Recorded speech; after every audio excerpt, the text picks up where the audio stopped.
ఆంధ్రప్రదేశ్ మరియు తెలంగాణ రాష్ట్రాలను అనుసంధానించే అత్యంత వేగవంతమైన, సౌకర్యవంతమైన ఇంటర్సిటీ రైళ్లలో జన్మభూమి ఎక్స్ప్రెస్ ఒకటి. విశాఖపట్నం నుంచి బయలుదేరి విజయవాడ మీదుగా హైదరాబాద్ శివార్లలోని లింగంపల్లి వరకు ప్రయాణించే ఈ రైలుకు ప్రయాణికుల నుంచి విశేషమైన ఆదరణ ఉంది. ఉదయం పూట ప్రయాణం ప్రారంభించి రాత్రికి గమ్యస్థానానికి చేరుకునే వెసులుబాటు ఉండటంతో ఉద్యోగులు, విద్యార్థులు, వ్యాపారస్తులు ఈ రైలును ఎక్కువగా ఎంచుకుంటున్నారు. ప్రయాణికుల సౌకర్యాన్ని దృష్టిలో ఉంచుకుని, అలాగే ప్రజాప్రతినిధుల నుంచి వచ్చిన విజ్ఞప్తులను పరిగణనలోకి తీసుకుని రైల్వే శాఖ జనవరి నుంచి ఈ రైలు సమయాల్లోనూ, హాల్ట్ల విషయంలోనూ కీలక మార్పులు చేయనుంది. ఇందులో ప్రధానంగా తూర్పుగోదావరి జిల్లాలోని అనపర్తి రైల్వే స్టేషన్లో అదనపు స్టాపును కేటాయించడం ముఖ్యమైన నిర్ణయంగా నిలిచింది. తూర్పుగోదావరి జిల్లాలోని అనపర్తి ప్రాంతం వ్యాపారపరంగా, వ్యవసాయపరంగా మంచి పేరు సంపాదించింది.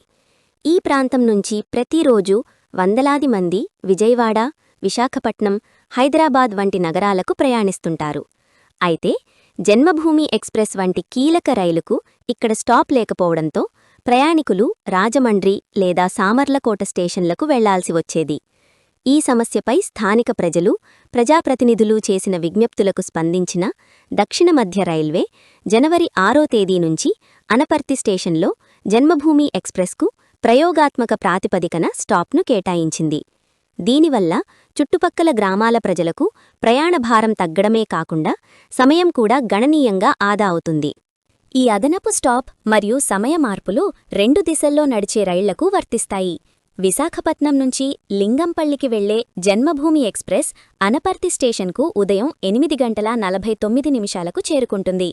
అక్కడ కేవలం 1 నిమిషం హాల్ట్ అనంతరం ఉదయం 8:50 రైలు తిరిగి బయలుదేరుతుంది. ఈ స్టాప్ జనవరి 6 నుంచి తదుపరి ఉత్తర్వులు వచ్చే వరకు కొనసాగుతుంది. లింగంపల్లి నుంచి విశాఖపట్టణానికి వచ్చే జన్మభూమి ఎక్స్ప్రెస్ అనపర్తికి సాయంత్రం 4:16 చేరుకుంటుంది. ఈ సమయం ఫిబ్రవరి 14 వరకు కొనసాగుతుంది. అయితే ఫిబ్రవరి 15 నుంచి రైలు అనపర్తికి సాయంత్రం 4:29 చేరుకుని 1 నిమిషం హాల్ట్ తర్వాత విశాఖ వరకు బయలుదేరుతుంది. రైల్వే శాఖ ఈ స్టాపును ప్రయోగాత్మక ప్రాతిపదికన కేటాయించినట్లు స్పష్టం చేసింది. సాధారణంగా కొత్తగా మంజూరైన స్టాపుల వద్ద రైలు ఎక్కే, దిగే ప్రయాణికుల సంఖ్యను అధికారులు నిశితంగా పరిశీలిస్తారు.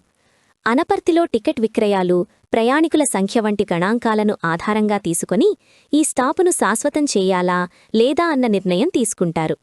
అందువల్ల స్థానిక ప్రజలు మరియు ప్రయాణికులు ఈ సౌకర్యాన్ని గరిష్టంగా వినియోగించుకోవడం ఎంతో అవసరం. ప్రయాణికుల రద్దీ ఆశాజనకంగా ఉంటే ఈ స్టాపును శాశ్వతంగా కొనసాగించే అవకాశం ఉంది. ఇదిలా ఉండగా జనవరి నుంచి జన్మభూమి ఎక్స్ప్రెస్ షెడ్యూల్లో మరికొన్ని మార్పులు చోటు చేసుకునే అవకాశముంది. ప్రయాణికులు తమ ప్రయాణాన్ని ప్లాన్ చేసుకునే ముందు ఐఆర్సీటీసీ వెబ్సైట్ లేదా వేర్ ఇస్ మై ట్రైన్ వంటి యాప్ల ద్వారా తాజా సమయాలను తప్పకుండా సరిచూసుకోవాలని రైల్వే అధికారులు సూచిస్తున్నారు. రైల్వే శాఖ తీసుకున్న ఈ నిర్ణయం గోదావరి జిల్లాల ప్రయాణికులకు పెద్ద శుభవార్తగా మారింది. ముఖ్యంగా అనపర్తి వంటి వేగంగా అభివృద్ధి చెందుతున్న పట్టణానికి జన్మభూమి ఎక్స్ప్రెస్ స్టాప్ రావడం వల్ల ప్రయాణ సౌకర్యాలతో పాటు ఆర్థిక కార్యకలాపాలు కూడా మెరుగుపడే అవకాశాలు ఉన్నాయి. అయితే కేవలం 1 నిమిషం హాల్ట్ మాత్రమే ఉన్నందున ప్రయాణికులు అప్రమత్తంగా ఉండి త్వరగా రైలులో ఎక్కడం, దిగడం చేయాలని రైల్వే శాఖ సూచిస్తోంది.